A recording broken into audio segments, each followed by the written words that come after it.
In today's video, I'm going to teach you how to create custom reports from your Go High Level dashboard. We'll walk through this together step by step so you can quickly build reports that give you the exact data you care about without getting lost in the platform. Make sure you're already logged into your Go High Level account and that you've selected the right location or sub-account before you begin. First, from your main Go High Level dashboard, look over to the left-hand side menu. This is where you'll see all your navigation options. Find the option labeled Reporting. It's usually grouped with other analytics or performance tools. Go ahead and click on Reporting.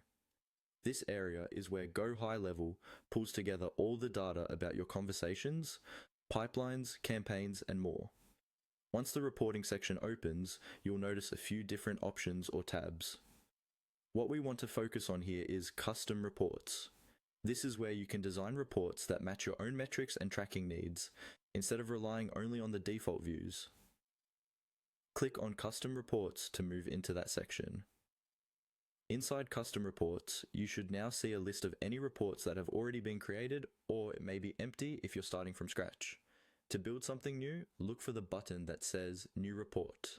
It's typically located toward the upper right area of the screen.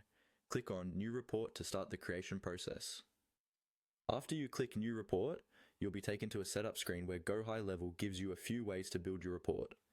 To save time and keep things consistent with what you already use, you can import settings from an existing dashboard.